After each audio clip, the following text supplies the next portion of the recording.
এই আপনারা কথা বলবেন তো নিয়ে আসলেন কেন? ইয়ার কি মারছে আপনার সাথে? হ্যাঁ, এখান থেকে যান, ঘন্টামি করতে দাঁড়িয়ে আছে। এগুলো তুলে দিন তো, তোলেন এখান থেকে। হ্যাঁ, এখানে কি করে বেয়াদব ছাত্রলীগ নাকি? না না, ছাত্রলীগ ছাড়া তো এত বড় সাহস তো পাওয়ার কথা না। নিষিদ্ধ হয়ে আছে, এরপরও এখানে এসেছে।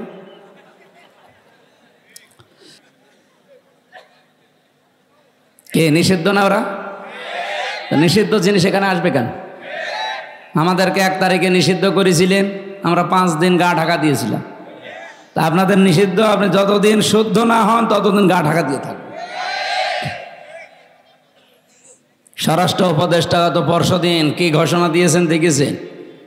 যদি কোনো জায়গায় কোনো ডাকাত, চোর, ছিনতাইকারী, চাঁদাবাজ ধরতে পারেন, জায়গায় মেরে ফেলবেন, কোনো বিচার নেই। এরকমই হওয়া দরকার।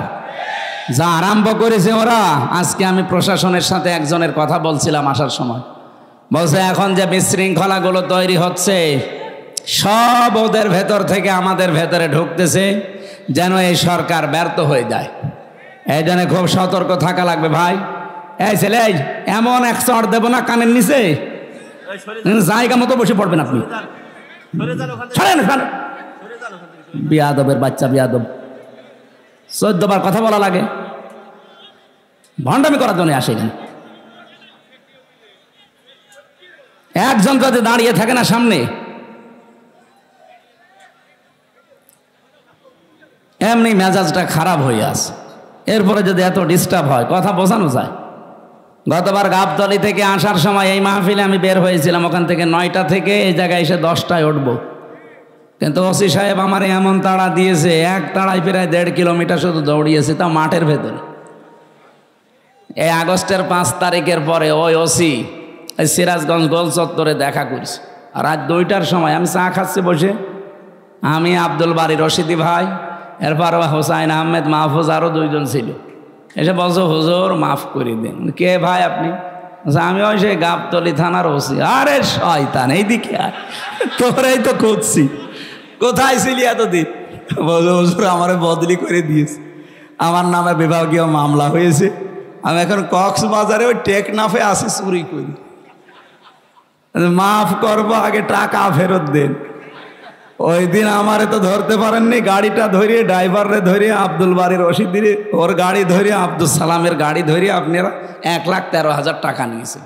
ওই টাকাগুলো ফেরত দেবেন, এরপরে আপনার মাফ হবে। হুজুর টাকা নেই, মাফ কিসের? 7 দিন সময় দিলাম, টাকা ফেরত দেওয়া লাগবে। টাকা ফেরত দিয়েছে 1 লাখ। পুলিশ যে টাকা ফেরত দেয় বাংলাদেশে মনে হয় এই প্রথম। তাছাড়া আপনি পেয়েছেন পুলিশ 10 টাকা ফেলে ছাড়ে না। আমি প্রথম জেলখানায় গিয়েছিলাম যখন থানার হাজতে ছিলাম, ওখান থেকে যখন জেলে নিয়ে যাবে কয়েকজন তো দেখতে গেছি, বের হওয়ার সময় আমার কাছে টাকা ছিল মাত্র 10 টাকা। আমার বলছে টাকা, টাকা পাবো কোথায়? বলছে না আমরা জানি আপনাকে যারা দেখতে এসেছিল কিছু দিয়েছে। ওরে আল্লাহ, তো জিব্রাইল সব বলে দিচ্ছে। শেষে 10 টাকা দিলাম, তাও খুশি। যারা 10 টাকা বলেন তো পাওয়ার পরে আর ছাড়তে চাই না, তারা 1 লাখ টাকা ফেরত দিয়ে দিল। এ কি দেখেছে? আমার 13,000। হুজুর মাফ করে দিন। যা তোরে মাফ করে দিলাম, অন্তত লক্ষাধিক টাকা তো ফেরত দিল। তো সেই জায়গা থেকে আজকের এই ডোমন পুকুর। আমি এর আগেও 1 বার না 2 বার এসেছিলাম। ওই আপনাদের ওই যে কি এমপি ছিল একজন, বাবলু সাহেব, উনি থাকতে। এরপরে তো 3 বছর গেল ভেতরে, আসতে পারি নাই। গত বছর আসার চেষ্টা করেছিলাম। অনেকেই খারাপ ধারণা করেন দাওয়াত নিয়ে আসে না। না, আমার এই রেকর্ড বাংলাদেশে নেই। আমি হাসপাতাল থেকেও বলি যে দরকার হয় অ্যাম্বুলেন্সে করে নিয়ে যেয়ে বসিয়ে রাখেন, ওদেরকে খালি চেহারা দেখি আমি আবার ভর্তি হব। তো আমি শুনলাম যে গতকাল যিনি মাহফিলে দাওয়াত নিয়েছিলেন, ওই যে সেই ছোটো হুজুরটা, ওটা নাকি আসে নাই। ও পরশুদিনও আমার সাথে ছিল পাবনায়, আসে নাই। এর আগে ছিল আমার সাথে ময়মনসিংহ, আসে নাই। কি করে কি দাওয়াত ওরা নিতে বলে কি? আপনারা জোর করবেন না, আমি জানি তার বাচ্চারা। আমারে অনেকে বলে যে দাওয়াত দিয়ে দেন, আমি দাওয়াত দিয়ে তো আর এক মুসিবতে পড়ব। কারণ 100টার ভেতরে যদি 50টা মাহফিলে না আসে তাহলে ওদের অবস্থা কি হবে বলেন। গতবার এই যে এখানে কোন মুরব্বী যেন হাও মাও করে কাঁদছিল, অথচ আমি তখন দৌড়াচ্ছিলাম মাঠের ভেতর দিয়ে, পা মা কেটে ফ্র্যাকচার হয়েছিল। পরবর্তীতে ভিডিও দেখলাম যে উনি কাঁদতেছে আর আব্দুল সালাম থামাচ্ছে মানুষকে। সুতরাং এই সেই বগুড়া। আমি সেই দিন থেকেই নিয়ত করেছিলাম যদি সময় পাল্টাইতে বাংলাদেশে এই মাহফিল দিয়ে শুরু হবে। যারা আজকে এই মাহফিল শেষ, আগামীকাল থেকে যেহেতু রমজান, প্রিন্সিপাল সাহেব আমার বাসায় জেল থেকে বের হয়ে প্রায় 2 বার গেছি। প্রিন্সিপাল সাহেব একজন কামিল মাদ্রাসার প্রিন্সিপাল, বোঝেন আপনি, আমার বাবারও বড়। ওনার আমি সম্মান ওইভাবে হয়তো দিতে পারি নাই, তারপরেও 2 বার এখান থেকে সেই কুষ্টিয়ায় আসতে যেতে লাগে প্রায় 8-9 ঘন্টা। এই সময় ব্যয় করে উনি আপনাদের দেখানোর জন্যে যে এবার আশা করি আর কেউ বাধা দিতে পারবে না। আর এখন বাধা দেওয়ার কেউ নেই। বাধা দিলে আমি আদেশ দিয়ে দিলাম, স্বরাষ্ট্রমন্ত্রীর ওই আদেশ মেরে ফেলবে, কারণ ওটা একটা ক্যান্সার। ওটা কি? ও ক্যান্সার বাঁচিয়ে রাখলে তো শরীর নষ্ট হয়ে যাবে। কোরআনের জন্য এই দেশটা টিকে আছে। আপনি কি টের পাচ্ছেন? এই দেশটা কোরআনের জন্য টিকে আছে, আর এখানে কোরআন থাকবে। 96% মুসলমান আমরা এই দেশে। কি নামাজ কম বেশি না পড়তে পারি, রোজা না রাখতে পারি, কোরআন শরীফ সম্পর্কে কিছু বললে দল বেদল নেই, তারে দেখে নেব। কারণ কিয়ামতের দিন কোন কোরআন শরীফ যদি বলে আল্লাহ আমি এর পক্ষে, তুমি মাফ করে দাও, আল্লাহ বলেন যা মাফ করে দিলাম। এদিনে কোরআন যেন বিপক্ষে না যায়। আল কোরআনও হুজ্জাতুল লাকা ওয়া আলাইকা। কোরআন যার পক্ষে সাক্ষী দেবে আল্লাহ তাকে জান্নাত দিয়ে দেবে, যার বিপক্ষে যাবে ও যত বড় পীরের মুরিদ হোক ও জাহান্নামে যাবে। এই জন্য আব্দুল বারী রশিদি সাহেবের উপরে, আব্দুল সালামের উপরে যাদের রাগ, মন খারাপ, ভুল বোঝেন না, এটা আমাদের কোনো দোষ নেই। কোরআন শরীফ আমি মাথায় নিয়ে বলতে পারি। আমি 100 ভাগ চেষ্টা করেছিলাম। ওখানে আমি 8টা থেকে 9টা 1 ঘন্টা কথা বলেছি গাবতলিতে, ওটা ঠিক মতো হয়ে গেল। সেই দিনে মনে হয় প্রধান অতিথি ওখানকার আওয়ামী লীগের একজন সভাপতি নাকি যেন উনি ছিল। ওর পরে এখানের একজন ভিপি ছিল প্রধান অতিথিকে আমি জানি না, শাহিন নাকি না, ওনারে আমি কল দিয়েছিলাম ওই দৌড়াতে। উনি বলছে হুজুর আপনি আসলে আমি তুলতে পারবো না, তাই আপনি যদি না পারেন আমি যাব কোথায়? শেষে সিএনজি দিয়ে, মোটরসাইকেল দিয়ে কোথা থেকে সিরাজগঞ্জ পর্যন্ত পালিয়ে। এইভাবে হয়। আর আপনারা রাগ করেন যে উনি আসলো না। আমি আসবো কি করে? আমার তো আসতে দেয়নি। এই জন্যে এখন বলছে আসেন, এই মাইক দিয়ে দিলাম, এখন মাইক কেড়ে নেন। কোন মায়ের দুধ খেয়েছেন আমি দেখবো, আসেন। মাইক ছেড়ে দিলাম, কেড়ে নিন।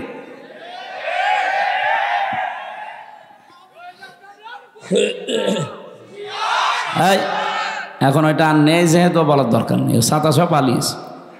আমি সেদিন মালয়েশিয়া ছিলাম, দেখি ওরা তো আর ওই যে সাহেব পাড়ায় ওঠে না, সব হোটেলে বসে বসে নিচতলায় দেখলাম চা খাচ্ছে। কি গো? বলছো হুজুর আমরা আগেই পালিয়েছি। আর কেন সাহেব পাড়ায় উঠবেন না? ওখানে ওইটা মায়ের খাবো, সব তালা লাগানো, ওখানে উঠতে পারবো না। এদেশে বাংলার জনগণ আছে, পিটিয়ে ভর্তা বানিয়ে ফেলবে। কি করলেন আপনি বলেন? 15.5 বছর যায় মারিং কাটিং করলেন, এখন নিজেও খেতে পারেন না, আমাদেরকেও খেতে দিলেন না। কি কথা বলেন না কেন? যত, কারণ আল্লাহর কথায় কোনো পরিবর্তন, জোরে বলা লাগবে, আল্লাহর কথায় কোনো পরিবর্তন। কিন্তু বাংলাদেশের এমন এমন রায় আমরা 15 বছরে দেখলাম যেটা পরিবর্তন অলরেডি হয়। এক কথা বলছে না কেন? এটিএম আজহারুল ইসলামের রায় দিয়েছিল যারা, শুনলাম নাকি কিয়ামত হয়ে গেলেও পাল্টাবে না, অথচ 3 দিন আগেই পাল্টিয়ে গেছে। এখন কিন্তু মঞ্জুর হয়েছে, উনি রিভিউ করতে পারবে, উনি শুনানি করতে পারবে। তার মানে এতদিন যা রায় ছিল বোঝা যাচ্ছে এগুলো সব মিথ্যা। আমার মনে হয় এই সালাউদ্দিন কাদের চৌধুরী, মাওলানা মতিউর রহমান নিজামী, এই মানুষগুলো যদি এখন বেঁচে থাকতেন, আর যদি আগস্টের 5 তারিখের পরে যে পরিবর্তন দেখতে পাচ্ছি, ওনাদেরটাও এখন খারিজ হয়ে যেত, এখন আবার ওনাদের জামিন মঞ্জুর করানো যেত। হ্যাঁ, কিছু বদনসিব মানুষ আছে যাদের ভাগ্য খারাপ, এই মানুষগুলো এখন আরম্ভ করেছে এই 25 তারিখের পর থেকে যে না, ওনার সাজা হয়ে গেছে, ওনার মঞ্জুর করা ঠিক হয়নি। সাজা হয়ে গেলে যদি তার এটা আপিল ডিভিশনে মঞ্জুর করা ঠিক না হয়, তারেক জিয়া সাহেবের 9 বছর সাজা হয়েছিল, তার স্ত্রীর 3 বছর সাজা হয়েছিল। এই কথা বলছে না কেন? খালেদা জিয়ার 6 বছর সাজা হয়েছিল। কেন তাদেরকে সাজা থেকে মুক্ত করে মুক্ত জীবনে তাদেরকে ফিরিয়ে দেওয়া হবে? ওনাদের মামলা ইনাদের মামলা, সাজা তো সবারই এক। আপনি কেন পক্ষপাতিত্ব করেন? এই কথা যদি কেউ বলে, আল্লাহর অভিশাপ তার উপরে, তার বিবেক বুদ্ধি সব মারা গেছে। সালাউদ্দিন কাদের চৌধুরী চট্টগ্রামের, উনি বেঁচে থাকলে এখন মুক্ত জীবনে ফিরে আসতে পারতেন। আমার যতটুকু বাস্তবতায় ধারণা, হাসিনার আমলে 15.5 বছরে যারাই মিথ্যা মামলা, মিথ্যা সাক্ষীর কারণে জীবন নষ্ট হয়েছে, কোনো বিচার লাগবে না, কোনো রায় লাগবে না, সব ছেড়ে দেওয়া লাগবে। কিসের বিচার? ও তো সব বানিয়ে বিচার করেছিল। নয়তো খালেদা জিয়ার নামে যে মামলা দিয়েছে, আপনি বলেন তো, এতিমের টাকা আত্মসাৎ করা মামলা, এই টাকা আরো 6 ডবল বৃদ্ধি হয়েছে, তারও তো আরো নোবেল দেওয়া দরকার, আর তারে আরো 6 বছর জেলে দিয়েছে। এগুলো কেন দিয়েছে? এক কাপড়ে তারে বাড়ি থেকে বের করে তারে 6 বছর জেলে, এমনকি এই কঠিন অবস্থায় তারে ফেলে রাখা ট্রাক দিয়ে বাড়ির সামনে, সবগুলো হাসিনার শুধু রাগের বহির্প্রকাশ। ও কিন্তু অলরেডি বলেও ফেলেছে যে আমি ওই বাড়ি থেকে খালেদাকে তাড়িয়ে দেব, একবার নিয়ত করেছিলাম, সেই নিয়ত উনি দেখালো। ম্যাডাম ওই দিন এক কাপড়ে বের হয়েছে, কান্নাকাটি করেছিল, তামাম দুনিয়া কেঁদেছে তার কান্না দেখে। অথচ এখনো পর্যন্ত অনেক মানুষ বলছে না, ওগুলো সব ভুলে গেছি, বাবা শাহজালাল সব হালাল। হালাল করবেন? হালাল করে কি হয়েছে ইতিহাসে? 54 বছরের দিকে তাকান, কি হয়েছে আপনি টের পাচ্ছেন? 75 সাল থেকে শুরু করে আপনি তাকান, যাদেরকে এভাবে হালাল করেছেন তারা কি বাঁশটা দিয়েছে। বাঁশ দেওয়ার সময় তো একটু চেঁচে ছুলে দেয়, তাও দেয়নি, পুরাটাই দিয়েছে। এখন যদি আবার সব হালাল করে নেন, এমন বাঁশ দেবে না জীবনে বাপ বলার সময় পাবেন না। সুতরাং আল্লাহ যখন অলরেডি একটু সময় করে দিয়েছে, একটু দেখার চেষ্টা করেন বাংলাদেশে আল্লাহর বিধানটা কায়েম হলে কেমন দেখা যায়। সবই তো দেখলাম, কিছুই তো হয়নি। দল মত নির্বিশেষে এটা করা দরকার না? 50 ওয়াক্ত নামাজ দিয়েছিল, 50 ওয়াক্ত নামাজ শুধু পড়ার জন্য আল্লাহ দেয়নি, বলেছিল নামাজ কায়েম করবা। এই জন্য পড়া কোরআন শরীফের ভেতরে এক জায়গায় আছে মাত্র নামাজ পড়ার কথা। কয় জায়গায়? কোন জায়গায়? ফাসল্লি রব্বিকা, ফাসল্লি পর্যন্ত ঠিক আছে। বাংলাদেশে বহু মানুষ নামাজ পড়ে, কি করে?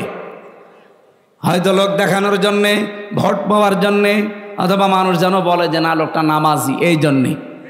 কথা বলে না কেন? কিন্তু এর পরের শব্দ কি? ফাসল্লি রব্বিকা। শুধু নামাজ পড়লেও হবে না, রবের জন্য পড়া লাগবে। আর যারা রবের জন্য নামাজ একবার আরম্ভ করে, আপনি দেখবেন তামাম দুনিয়া একদিকে, তার নামাজ আপনি বাদ দিতে পারবেন না।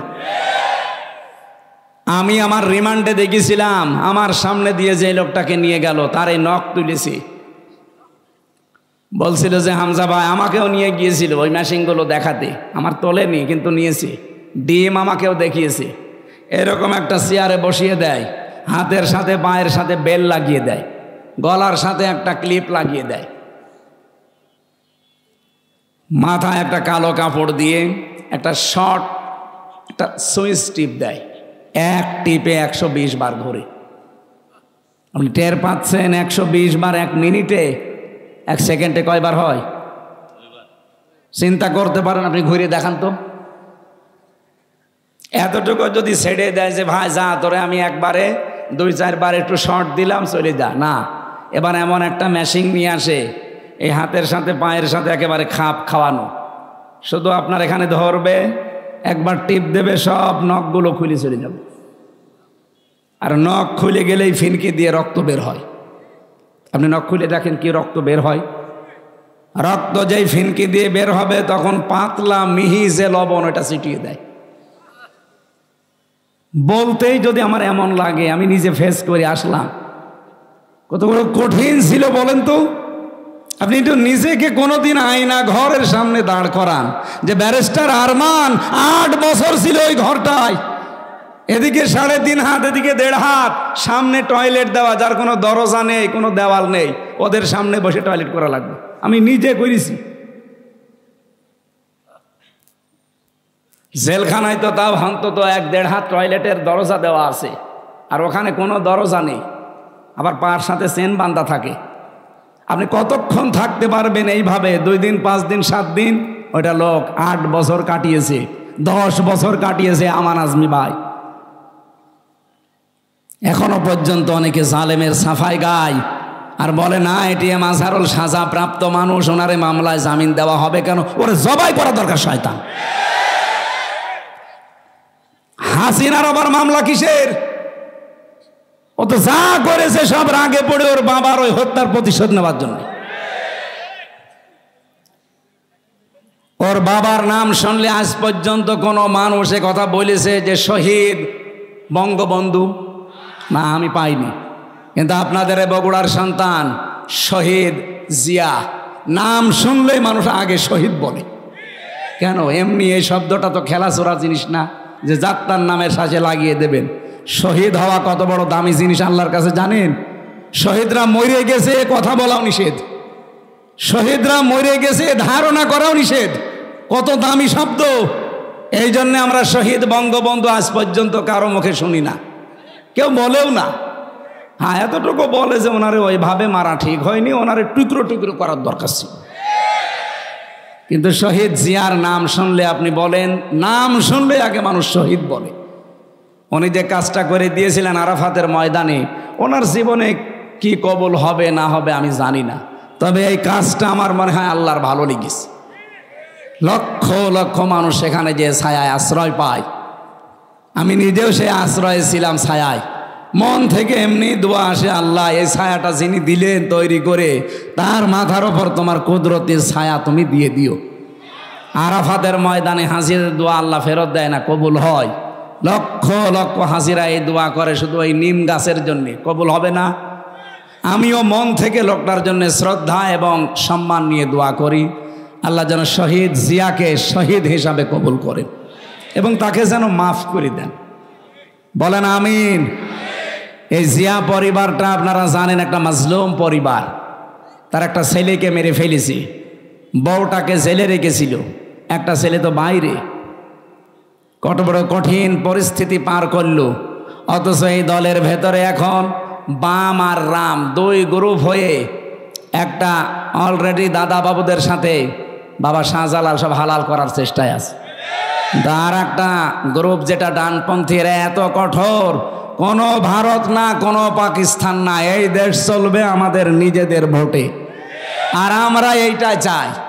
এদেশের মাতব্বরি কোনো ভারত না, কোনো চীন না, কোনো পাকিস্তান না, কোনো সৌদি আরব না, এখানে চলবে আমাদের মন মতো।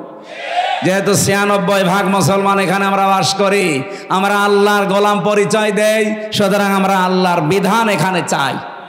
এ ব্যাপারে কারো যদি দ্বিমত থাকে হাত তোলেন, তোলেন। নিরপরাধ কোনো মানুষকে এই 15.5 বছরে যাই করেছেন, নিরপরাধ কোনো মানুষকে আমরা আর নিরপরাধ কোনো মানুষকে 1 সেকেন্ডও জেলে রাখতে চাই না।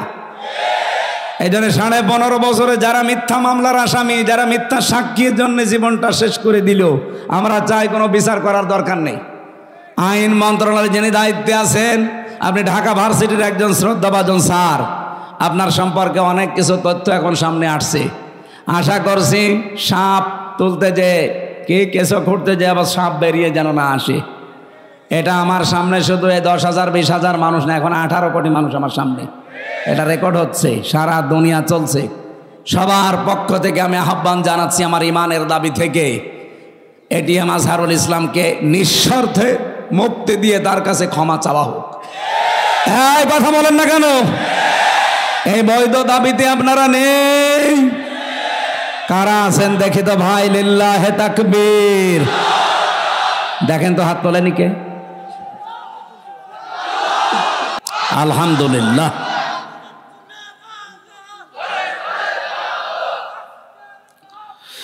আমার ভাইরা,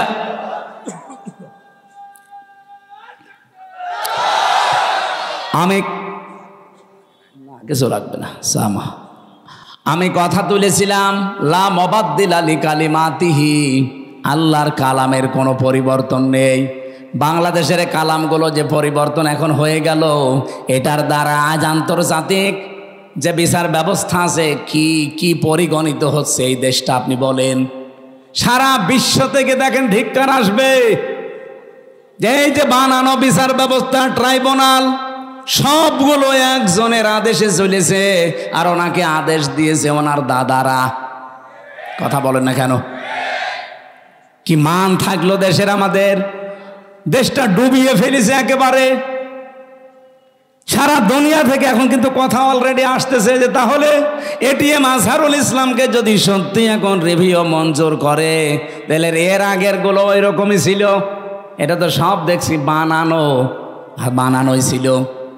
ট্রাইব্যুনালও বানানো, বিচারপতিও বানানো, সাক্ষীও বানানো, প্রসিকিউটর বানানো। এই কথা বলছেন এখন? যিনি বাদী মামলার তিনিও বানানো। কারণ যাদেরকে সাক্ষী দেওয়ার জন্য নিয়েছে, শুনলাম নাকি একজন সাক্ষীর বয়স, উনি জন্মই নিয়েছে 1974 সালে আর সাক্ষী দিয়েছে 1971 সালে। তার মানে পেটের ভেতরেও আসে নাই, তখনই সাক্ষী দিয়ে ফেলেছে। এটা যে পুরা একটা বানানো শখ ছিল, এ দেশের মানুষ এখন একেবারে 100% বুঝে ফেলেছে।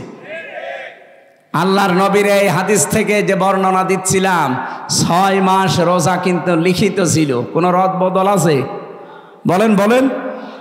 আল্লাহ পাক বলেন আপনার উম্মতদেরকে আপনি দ্বিতীয় এইটা জানাবেন, সত্যি ওরা যদি 1 মাস হক আদায় করে রোজা রাখতে পারে, আমি আল্লাহ পাক গ্যারান্টি দিলাম 6 মাস রোজা রাখার পুরা সওয়াবে আমি দিয়ে দেব। এখন হক আদায় করে এই রোজাটা কি? বিশ্বনবী বলেন মান সামা রমাদানা ঈমানা ওয়া ইহতিসাবান গফিরা লাহু মা তাকদ্দামা মিন যামবিহি। এদিকে তাকান, এখানে শিক্ষা আছে। যে ব্যক্তি রোজা রাখে রমজান মাসে ঈমান এবং ইহতিসাবের সাথে, এটা কি? দুইটা বিষয়ে হাদিস আমরা সে জন্মের পর থেকে শুনেছি, কিন্তু কোনোদিন চিন্তা ভাবনা করেছেন এখানে কি দিয়েছেন আল্লাহ। যে ব্যক্তি রমজানের রোজা রাখে দুইটা জিনিস নিয়ে, এদিকে তাকান। এখানে কথা বলেন কেন? পরে পরে একটু পরে পরে, আগে এই দুইটা শুনে তারপরে যাবেন। আমি আপনাকেও জিজ্ঞাসা করবো, প্রিন্সিপাল সাহেব আপনাকে বলা লাগবে, এতদিন পড়াচ্ছেন, এই দুইটা বলা লাগবে। কেউ যদি সত্যিই রমজান মাসে রোজা রাখে, কয়টা জিনিস সামনে নিয়ে? বলেন বলেন। 1 নম্বরে ঈমান। কিসের সাথে? এখন প্রশ্ন আসতে পারে আমার ঈমান তো আছে, আমি তো ঈমানের সাথে রোজা রাখি না। আপনি কি ঈমান যদি দাবি করেন যে আমার ঈমান আছে, মাস্ট বি আপনাকে ঈমানের আগে একটা কাজ করা লাগবে। ওইটা যারা করে না তাদের ঈমান টেকে না।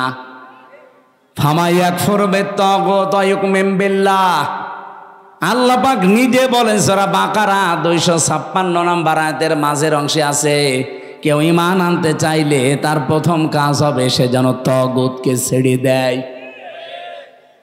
তাগুত কাকে বলে? তাগুতের অর্থ 4টা। 1 নাম্বার তাগুত হচ্ছে ওই শক্তি যে আল্লাহর হুকুম নিজে মানে না, অন্য কেউ মানবে মানতেও দেয় না। বলেন তো এই তাগুত পৃথিবীতে নেই? হ্যাঁ বলেন না কেন? চারিপাশে আমাদের এই শক্তি আছে, নিজেও মানে না, কেউ মানবে মানতেও দেয় না। 2 নম্বরে তাগুত শয়তান। 2 নম্বরে কি?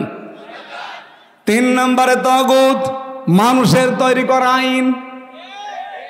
এইটা আপনার ঘা লেগে গেল না? আমি কি গোপন করে দেব? না, গোপন করার জন্য আসি না, আর গোপন করলে আমার ওয়াজ শোনাও জায়েজ নেই। সুতরাং মানুষের তৈরি করা আইন যারা দুনিয়ায় প্রতিষ্ঠা করার কাজ করেন, আপনি কিন্তু তাগুত। আপনার ঈমান এখনো আনাই হয়নি। আর আপনার এই যে ঈমান দিয়ে আপনি রোজা রাখবেন, রোজার যে পরবর্তী শব্দ গফিরা লাহু মা তাকদ্দামা মিন যামবি, আপনার সব অপরাধ আল্লাহ মাফ করে দেবে। দেবে কি করে? আপনি তো রোজা রেখেছিলেন ঈমান ছাড়া। আপনি কি মনে করেন যে পৃথিবীর অন্যান্য ধর্মে যারা আছে তারা রোজা রাখে না? আমি বাইরের দেশগুলোতে ইহুদিদের সাথে মিশেছি, খ্রিস্টানদের সাথে মিশেছি, বৌদ্ধদের সাথে মিশেছি, আর মুশরিক তো পাশেই আছে। এদের সাথে তো পিরায় দেখা হতো আগে। কারণ এই বাংলাদেশের ছাড়া আমার বেশি অনুষ্ঠানগুলো ভারতে হয়েছে। আশপাশে কোনো প্রদেশ আমার বাঁক নেই। এই জন্য আপনাদের চাইতে ওদের সাথে আমার মেলামেশা বেশি আছে। দেখেছি এই বিশ্বের যে কয়টা নাম বলছি, প্রত্যেক জাতি কম বেশি রোজা রাখে, কিন্তু তাদের রোজা আমাদের আল্লাহর নির্দেশ এবং রসুলের দেখানো পথে না। খ্রিস্টানরা রোজা রাখে, ওরা ইফতারি করে না। ইহুদিরা রোজা রাখে, ওরা সেহরি করে না। আর হিন্দু যারা কেউ মরে গেল ওরাও রোজা রাখে, উপোস থাকে, ওরা সেহরিও নেই, ইফতারিও নেই। আমাদের নবী যে আনন্দের কথা জানিয়েছেন, লিসাইমি ফারহাতুন ইনদা ফিতরিহি ওয়া ফারহাতুন ইনদা লিকাই রাব্বিহি। ইবনে মাজাহ শরীফের হাদিস। নবীজি বলেন প্রতিটি রোজাদারের জন্য দুইটা আনন্দের জায়গা আছে। এক নম্বরে ও যখন ইফতারি নিয়ে বসবে সারা দিনের পরে, তখন একটা আলাদা আনন্দ আল্লাহ তাকে দান করবে। দুই নম্বরে যখন এই রোজাদাররা রায়্যান নামক দরজা দিয়ে প্রবেশ করে আল্লাহর সাক্ষাৎ পাবে, এটা সবচাইতে বড় আনন্দের বিষয়। অন্যান্য জাতির রোজা কি আমাদের মতো? বলেন তাহলে প্রথম নম্বরে কি বললাম? রোজা রাখতে হলে আপনাকে এক নম্বরে ঈমান আন, ঈমানের সাথে। আর ঈমান আনতে হলে আগে আপনাকে তাগুত ছাড়া লাগবে। যারা আল্লাহর বিধান মানে না, মানতে দেয় না, এটা মাইনাস, শয়তান মাইনাস। এখন যদি বলেন শয়তান পাবো কোথায়? আছে, শয়তান নেই? যারা অহংকার করে তারা শয়তান, যারা অপচয় করে তারা শয়তান, যারা যৌনতা ছড়ায় তারা শয়তান। এরকম সৃষ্টিতে নেই। আসতে বলেন কারণ নেই। শয়তান খোঁজা লাগে। শয়তান তো তারা যারা অহংকার করে, শয়তান তারা যারা অপচয় করে, শয়তান তারা যারা নিজেদেরকে যৌন অঙ্গ যেগুলো গোপন রাখা দরকার এগুলো মানুষকে দেখায়। শয়তান খোঁজার জন্য আমেরিকায় যাওয়া লাগবে? এ বগুড়াতেও শয়তান আছে না? এইগুলো থেকে মুক্ত হবেন। তিন নম্বরে মানুষের তৈরি করা আইন যারা কায়েম করতে চায় এরা শয়তান। এই তাগুতের সাথে যারা আছেন তাদের রোজা হচ্ছে না। এগুলো ছেড়ে দিয়ে রোজা রাখেন, ঈমান হইল। দুই নম্বরে ইহতিসাবান। ইহতিসাব মানে এটা হিসাব থেকে এসেছে। আপনাকে একেবারে পঙ্খানো হিসাব নিকাশ করে করে সামনের জীবন আপনি চালাবেন। কি দিয়ে? অল ফুরকান। কোরআনের 55টা নাম আছে, তার একটা নাম হচ্ছে ফুরকান। নাম কি? সত্য মিথ্যা পার্থক্য করে বাকি জীবন আপনাকে চালানো লাগবে। আমি বলেছিলাম না আজকে একটা ফরজ জানাবো, আর সব ফরজের বড় ফরজ জানাবো। ফরজ হচ্ছে রমজানের রোজা, আর সব ফরজের বড় ফরজ হচ্ছে কোরআন দিয়ে হক আর বাতিল পার্থক্য করে বাকি জীবন চালানো। এই ফরজটা মানা যাবে না, এইটা এখন দরকার। রমজান আসবে, চলেও যাবে 30 দিন পর, কিন্তু আপনি যদি হক আর বাতিল পার্থক্য করে কোরআন দিয়ে জীবন চালাতে না পারেন, আপনার বড় ফরজ আদায় হয়নি, কিয়ামতে ধরা খাবেন। আল্লাহ তাআলা এগুলো এমনি দেয়নি আপনাকে। ইউরিদুল্লাহু বিকুমুল ইসরা ওয়ালা ইউরিদু বিকুমুল উসরা ওয়ালিতুকমিলুল ইদ্দাতা ওয়ালিতুকাব্বিরুল্লাহা আলা মা হাদাকুম ওয়া লাআল্লাকুম তাশকুরুন। ইয়াদের ব্যাখ্যায় আমি পড়েছি, আমার উপরে কথা বলে কারা কইরা? শেষ করে দেব নাকি? বেশি রাত হয়ে গেছে, সেহরি খাওয়া লাগবে আজকে নাকি? সেহরি কালকে ইনশাল্লাহ, কালকে। আর একটু কথা বলবো না শেষ করে দেব? রোজা রাখাই লাগবে, মাস্ট বি। আর হক আর বাতিল পার্থক্য করে কোরআন দিয়ে সামনের জীবন চালানোই লাগবে। তাছাড়া রোজার কোনো উপকার আপনি পাবেন? বলেন। রোজাদারের জন্য অন্যতম উপকার হচ্ছে আমাইয়াত্তাকিল্লাহা ইয়াজআল লাহু মাখরাজা। রব্বুল আলামিন বলেন, যদি রোজা রাখার দ্বারা মানুষ তাকওয়া অবলম্বন করে, এমন জায়গা থেকে আমি আল্লাহ তার রিস্কের ব্যবস্থা করি যার ধারণাও সে কোনোদিন করে নাই। আমি এরকম প্রায় 33টা বিষয় পেয়েছি আয়াতের।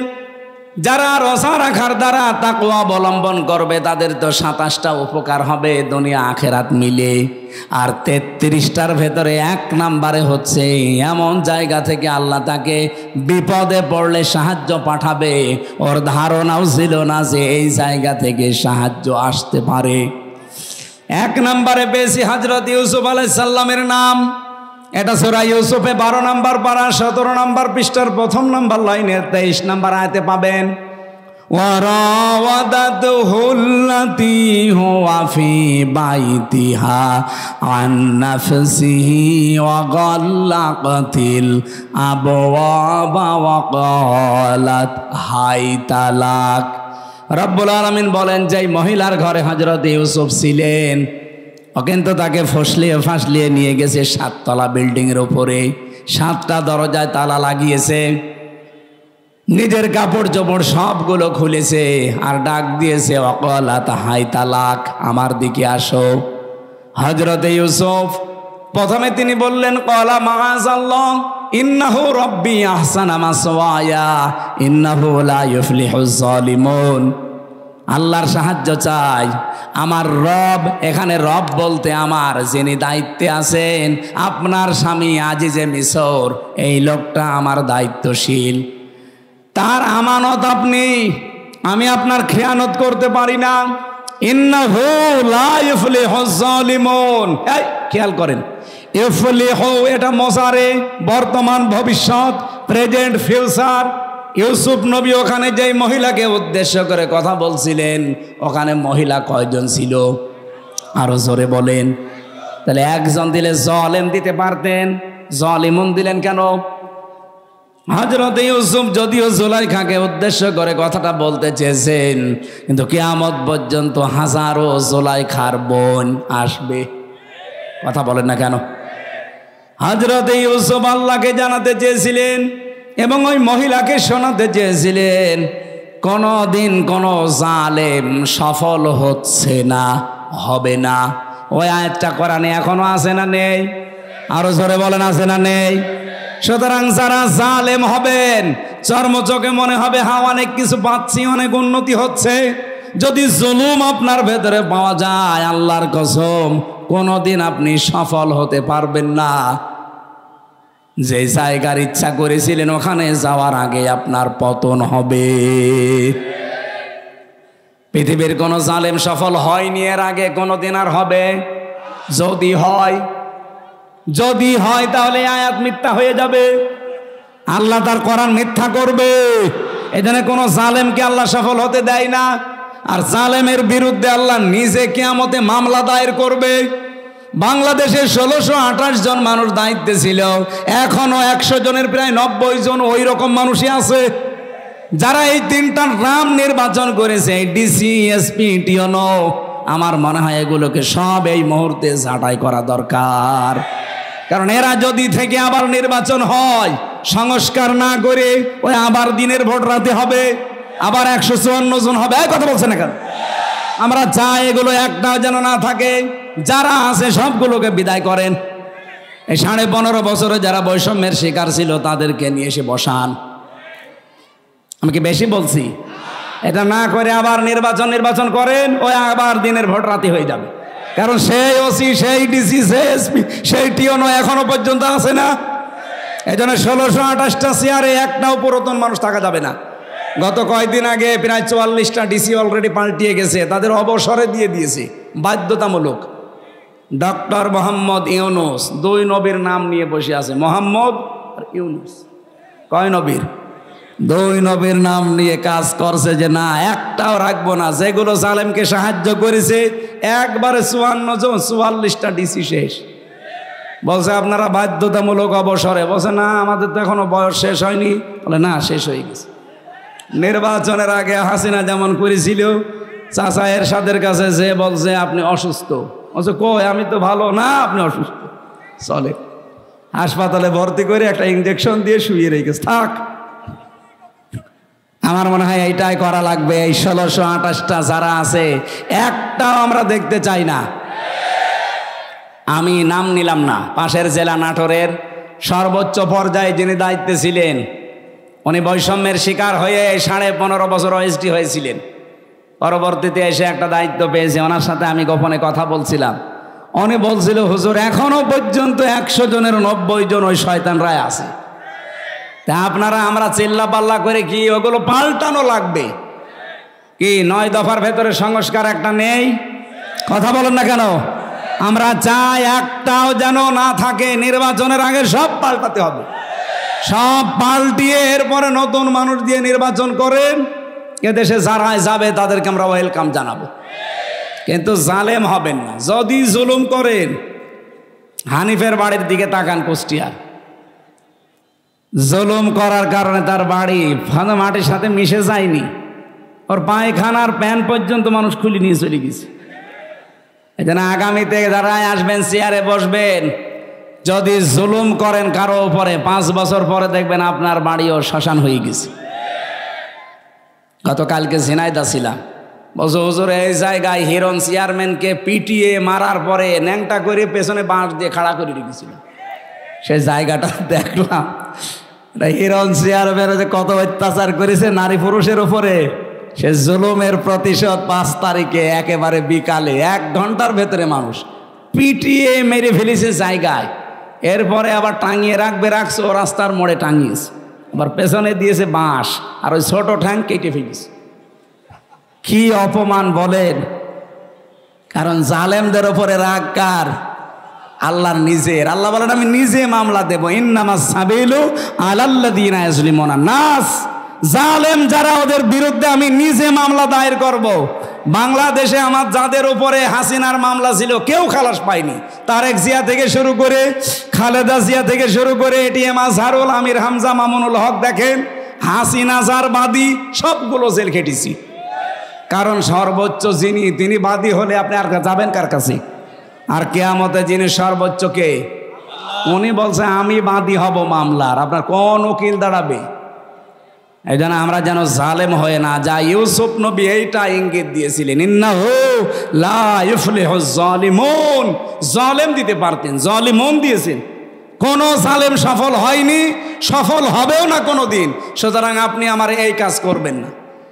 এটা বলার পরে আমি তাফসিরে খাজেনের ভেতরে পড়েছি, জুলাইখা সঙ্গে সঙ্গে নিজের শরীরের যত কাপড় ছিল প্রায় সবগুলো খুলে ফেলেছি, নেংটি ছাড়া।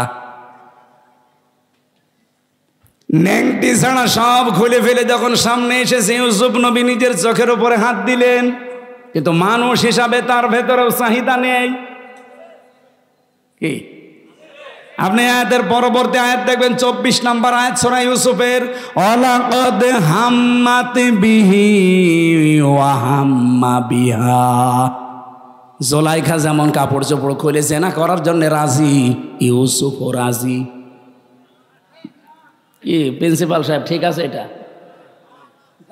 না না মানে ঠিক আছে, আপনি আর বাংলা অর্থ নিয়ে আসেন। ওয়ালাকাদ হাম্মাত বিহি ওয়া হাম্মা বিহা, ইউসুফও রাজি, জুলাইখাও রাজি। না মানে আপনি আমার সাথে বেশি বোঝেন। আপনি কোন কোরআন শরীফ নিয়ে আসেন, বাংলা তো এটাই লেখা আছে। এভাবে অর্থ করলে ইমান থাকবে? এটা নবীর ওপরে তহমত চলে যাচ্ছে না জেনার, অথচ আল্লাহ কিন্তু এইভাবেই নাজিল করেছেন, ওয়ালাকাদ হাম্মাত বিহি ওয়া হাম্মা বিহা। আরে ভাই, এই জন্যই তাফসির মাহফিলে আসতে হয়। আপনি যদি সবই বুঝে ফেলেন তা আমি কি ঘাস কাটছি? আল্লাহ রাব্বুল আলামিন বলেন দুইজনেই কিন্তু এগ্রি হয়ে গিয়েছিল। এখানে একজন পুরুষ, ওয়ালাকাদ হাম্মাত মহিলার শব্দ আল্লাহ দিয়েছেন মুআন্নাস, ওয়ালাকাদ হাম্মাত বিহি ওয়া হাম্মা বিহা এটা মহিলা। একটা পুরুষের নাম মহিলার নাম দিয়ে আল্লাহ জানাতে চায়, জুলাইখা তো আগেই রাজি ছিল, ইউসুফও রাজি হয়ে গিয়েছিল। এই যে ইউসুফও রাজি হয়ে গিয়েছিল, এটার ব্যাখ্যায় তাফসিরে জালালাইনের ভেতরে পড়েছি, হযরত ইউসুফ তো মানুষ না ফেরেশতা? আরো জোরে বলেন। মানুষ হিসাবে চাহিদা আমাদের চাইতে ওনার 100 গুণ বেশি ছিল। কারণ আমার হাতের ভেতরে যে শক্তি আছে, হযরত ইউসুফ নবী ছিলেন, এক একজন নবীর ভেতরে আমাদের মতো 100 আমির হামজার শক্তি আছে। আমি মেয়ে লোক দেখলে যদি কন্ট্রোল হতে না পারি, আর তাও যেমন তেমন কালো ধলা, আর উনি পেয়েছে বিশ্ব সুন্দরী, তাও উলঙ্গ। আপনি চিন্তা করতে পারেন, পৃথিবীতে আমি 4 জন মহিলার নাম পেয়েছি,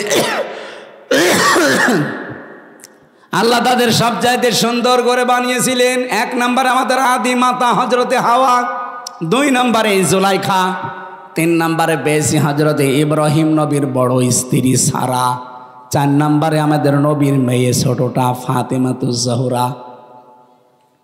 এত সুন্দর করে আল্লাহ যারে বানিয়েছে। আর ইউসুফ নবীও আমাদের মতো সাধারণ ওই হাড় বাল খাওয়া লোক না। কি আপনি বগুড়ার মোড়ে মোড়ে দেখেন ইন্ডিয়া হারবাল, কলকাতা হারবাল, ওনার ভেতরে 100 আমির হামজার যৌবন ছিল। চিন্তা করা যায় কত কঠিন পরিস্থিতি পার করছেন। এই জন্য আল্লাহ বলেন হাম্মাত বিহি ওয়া হাম্মা বিহা। জুলাইখা যেমন রাজি আগে থেকে ইউসুফের রাজি হয়ে গিয়েছিল, লাউলা আর বরহানা রব্বি, যদি তার রব তাকে কিছু দলিল আর প্রমাণ না দেখাতেন। এই যে আমি তাফসির থেকে নোট করেছি, আল্লাহ পাক বলেন তাকে যদি কিছু দলিল প্রমাণ আমি না দেখাতাম, সেও কিন্তু রাজি হয়ে গিয়েছিল। কি দলিল দেখিয়েছিলেন? এখানে 3টা জিনিসের নাম আছে জালালাইনে। 1 নম্বরে উনি দলিল দেখলেন, ওই ঘরের ভেতরে হযরতে জিবরাইল হাজির হয়ে গেছে। কেন হাজির হয়েছিলেন? 1 নাম্বার কারণ হচ্ছে এত কিছু সামনে পাওয়ার পরেও হযরত ইউসুফ এগিয়ে যাননি, উনি খালি পিছাচ্ছিলেন। আর জুলাইখা এগিয়ে যাচ্ছিল। এই যে পিছিয়েছিলেন, এতটুকু আল্লাহর ভালো লেগেছে। রব্বুল আলামিন এই জন্যেই তার কাছে পাঠিয়েছে প্রথম একটা চিঠি। হযরতে জিবরাইল মেলে ধরেছিল, আমি তোমার মালিক বলছি, তুমি কিন্তু জেনা করতে পারো না।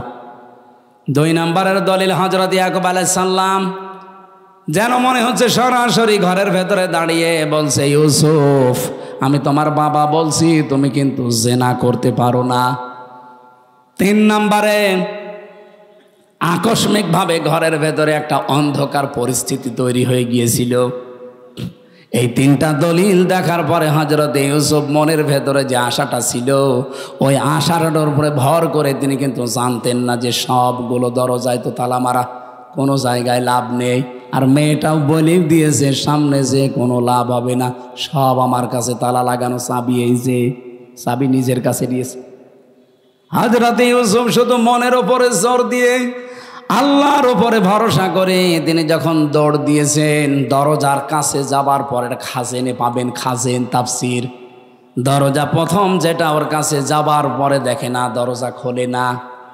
মনে মনে সিদ্ধান্ত নিলেন, আল্লাহ আমি তো তোমার ওপরে ভরসা করে মনের ওপরে জোর দিয়ে এ পর্যন্ত দৌড়িয়ে এসেছিলাম, কমপক্ষে এই বাস থেকে বাস পর্যন্ত, এই ঘরের কোণা থেকে এ পর্যন্ত দরজায় আমি আসলাম, কিন্তু দরজা তো যে অবস্থা, এ তো নিজে মানুষের ভাঙা সম্ভব না, তালা লাগানো। ইউসুফ নবী এই কয়েক সেকেন্ডের ভেতরে ভাবছিলেন ওরে মহিলাও দৌড় দিয়েছে। প্রথম নাম্বারে যখন 1 পা 2 পা করে জুলাইখা এগিয়ে আসে, ইউসুফ নবী তো চোখ বন্ধ করেছিলেন, হঠাৎ চোখ খুলে দেখে দরজা খুলে গেছে। রব্বুল আলামিন বলেন, ওয়া ইয়াত্তাকিল্লাহা ইয়ারযুকহু মিন হাইসু লা ইয়াহতাসিব ওয়া ইয়াতাওয়াক্কাল আলাল্লাহি ফাহুয়া হাসবুহ ইলা আখির আয়া। সূরা তালাকের 2 এবং 3 নম্বর আয়াতে আছে, আল্লাহর প্রতি কেউ যদি তাকওয়া অবলম্বন করতেই পারে, অবশ্যই আল্লাহ এমন জায়গা থেকে তার রাস্তা তৈরি করে দেয় তার ধারণাও ছিল না। ইউসুফ নবী কোনো দিন ধারণা করে নাই যে দরজা খুলতে পারে। খুলেছে কে? কিসের কারণে? তাকওয়া। বলেন বলেন। আমরা রমজান আল্লাহ দিল এইটা তৈরি করার জন্যে।